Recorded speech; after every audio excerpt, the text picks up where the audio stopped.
Bonjour, c'est Limousin Matin et tellement heureux de partager avec vous ce que vous faites de mieux et de vous présenter des associations qui vous facilitent la vie au quotidien. Entraide, solidarité, voici les maîtres mots de Limousin Matin. Aujourd'hui, nous vous parlons d'Agardom avec Delphine. Comment ça va? Très bien, et toi? Cette flamme, ce feu, tout flamme, Oh, Delphine. c'est tout moi. Alors, présente-nous Agardom.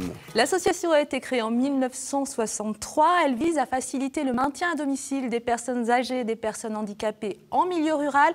Les valeurs de l'association, entraide, solidarité entre générations. Très beau logo derrière vous, c'est vraiment très beau. Et pour nous en parler, j'accueille Martine Seben. Bonjour Martine. Bonjour. Soyez la bienvenue sur le plateau de Limousin Matin. Voilà une association importante, 50 ans de présence en Creuse. Ça n'est pas rien, un demi-siècle, vous imaginez, chez vous. Quelle importance représentent vos structures dans le réseau de maintien à domicile? On en parle de plus en plus. Oui. On est effectivement un des maillons de l'ensemble de la chaîne du maintien à domicile. Nous, on se situe sur tout ce qui est aide aux actes quotidiens et bien sûr contribuer au lien social. Alors, j'imagine que pour garder des personnes à domicile, il faut des salariés, du personnel et évidemment là, obligatoirement, on parle de formation. C'est très important et ça vous tient à cœur. Oui, bien sûr, puisque c'est un véritable métier. C'est pas seulement aller aider une personne à faire un petit peu l'entretien du domicile. Le métier a terriblement évolué. On est là pour accompagner. On est service d'aide et d'accompagnement.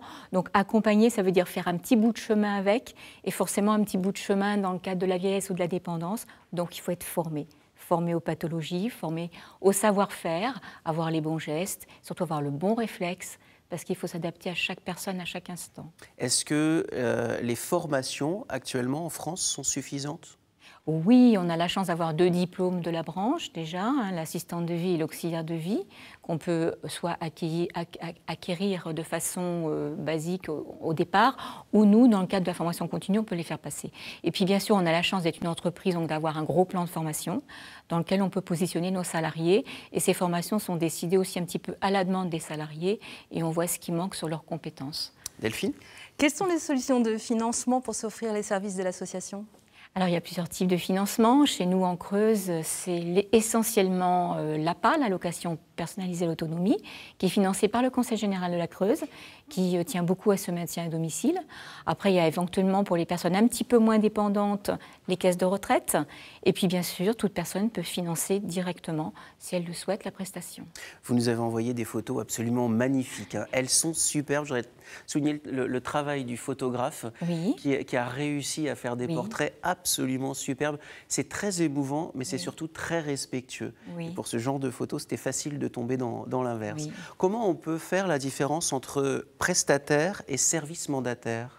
Alors, le service prestataire, l'association est employeur, c'est-à-dire que nous avons, dans le cadre de notre structure, 300 salariés à manager, donc on met chez les différentes personnes pour les aider à effectuer ces actes. En mandataire, on a également 300 salariés, mais qui sont salariés de la personne qui est aidée, donc la personne est employeur.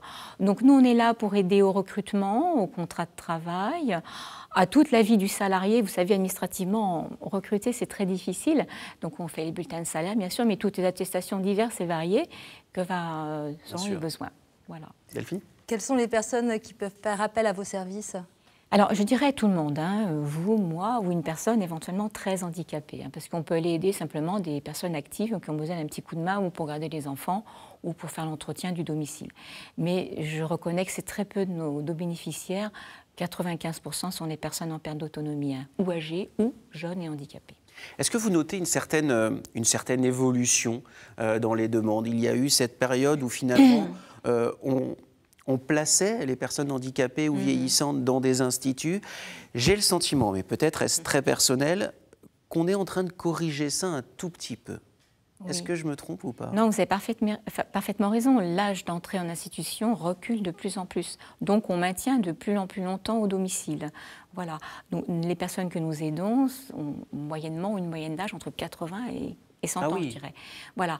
L'entrée en établissement, c'est vraiment quand au domicile, nous, avec tous les partenaires qui sont à côté de nous, on ne peut plus. Il n'y a plus de possibilité et on risque de verser dans la maltraitance de la personne si on la laisse au domicile.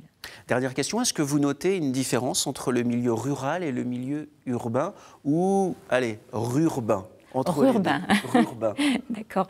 Oui, bien sûr, il y a une différence. C'est vrai que les personnes qui sont excessivement, et c'est notre cas en milieu vraiment rural, des petits hameaux isolés, on a un rôle très important au niveau du lien social, puisqu'on apporte un petit peu la bouffée d'oxygène tous les jours, alors qu'une personne dans un petit bourg peut être entourée de voisins, ce qui n'est des fois pas le cas des personnes où les petits hameaux sont complètement désertés.